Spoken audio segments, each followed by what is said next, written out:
Hey there, race fans. It's race day. Top 5 with me, Frank 5.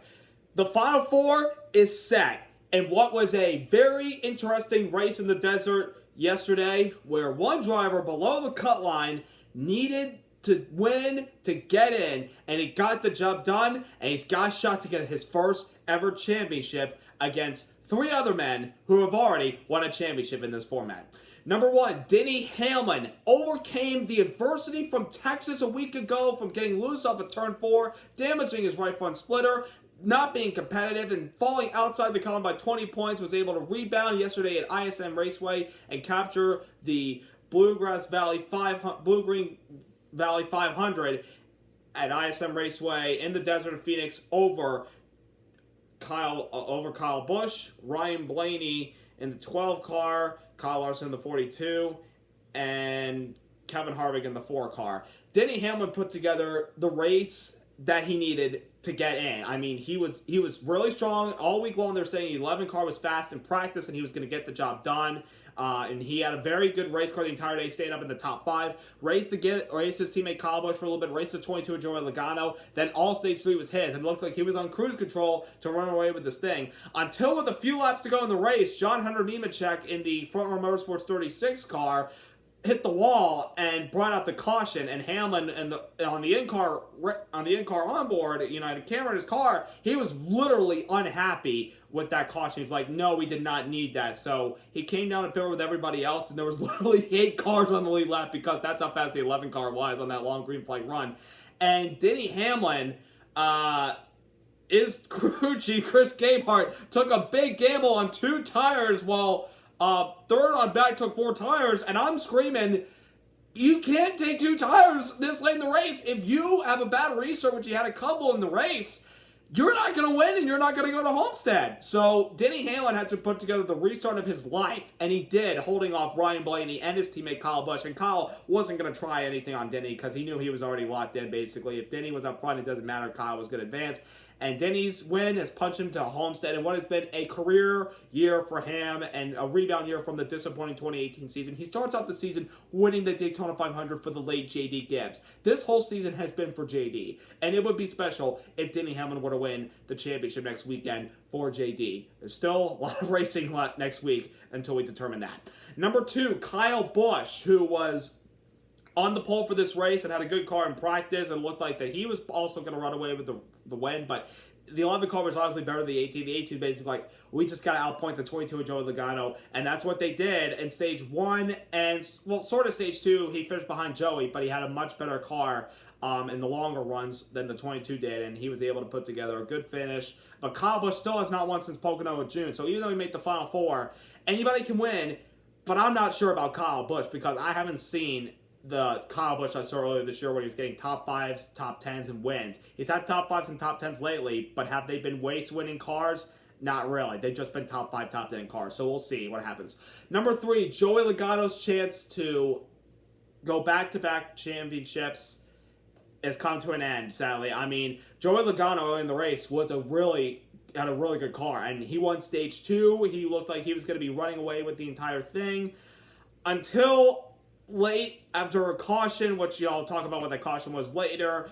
Joey Logano literally went from the lead to falling a lap down in 10th place, believe it or not. Joey Logano's car just literally went off the final stage of the race. They never recovered. They finished 9th a lap down. And sadly, 7 points out. It's not enough to get them to Homestead. But you know what? The 22 had a good year, and we'll see what they can do next year to rebound. Number 4, Ryan Blaney, who kind of came in a must-win situation, other than like a couple of other guys. He put together a very solid performance, like the 22 of Joey Logano. He was honestly the second best of the Fords and the Penske cars all day long. I mean, Blaney, at the long run of the race in the final stage, it looked like he had a car that probably could have won the race. I mean, he was putting up lap times similar to Denny Hamlin and Kyle Busch. Unfortunately, he was so far back because he was stuck back at all that traffic on all those restarts and everything. I mean, it was just, bonkers for the 12 car. But all in all, it was a very good season. The second time that Blaze got into the round of 8. First with Penske. This first time was with the Wood Brothers in 2017. And, he got to win at Talladega, and there's hopefully good things to come for Ryan Blaney next year. And number 5 will be driver recap on Chase Elliott. all I have to say is this round was a round to forget. I mean, no luck. No luck at all. I mean, yesterday, Chase had a really good race car running up in the top 3 for the majority of this race. It looked like he had a car that could contend for the win. Until the final stage, something in the left rear tire went down, and we just backed into the wall, and that was it. No luck. That's all I could say. The thing, I'll take away from this year, we got 3 wins. We fought to the round of 8 from Kansas after being down from Dover.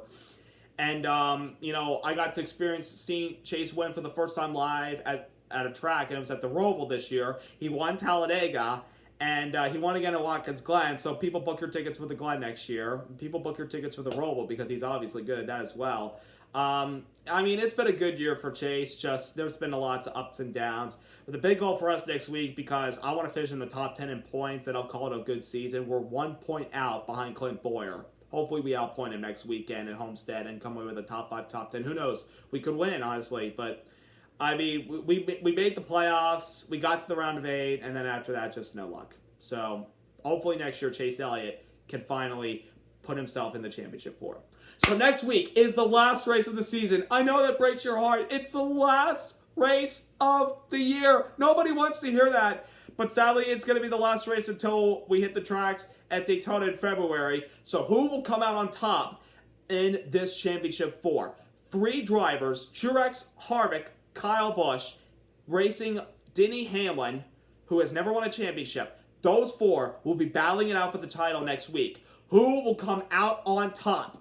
Will it be the 2017 champ Truex? Will it be the 2015 champ Kyle Busch? Will it be the 2014 champ Kevin Harvick? Or will Denny Hamlin become correct me if I'm wrong here, the 6th different driver in this playoff format to get their first title? We will see. And I'll just let a heads up. I will do, obviously, the Cup recap for the Championship 4. I'll also do the recap this Saturday of the Xfinity and Truck finale, because I'm sure you guys want to hear my takes on those races. Those are going to be fun races. We'll see. The average age of the Xfinity Series, I can't even calculate it. I'd say it's an average age of 28, because you got 3 guys that are under the age of 25, and then you got 33-year-old Justin Allgaier. And then the Truck Series, we've got a 43-year-old 2-time champion. We've got a kid that has proven that he can run anywhere in any top equipment, whether it's Xfinity and trucks, and he can even take a, underfunded Cup car for a good finish with Ross Chastain. The dirt racer Stuart Friesen, or last year's truck champ Brett Moffitt. We will see who will win the championship, all 3 series this weekend. I cannot wait to see how the season ends. So subscribe, like, congrats to Denny Hamlin. Good luck to the Final Four in all 3 series this upcoming weekend, and I'm ready to watch it. Are you? See you next week.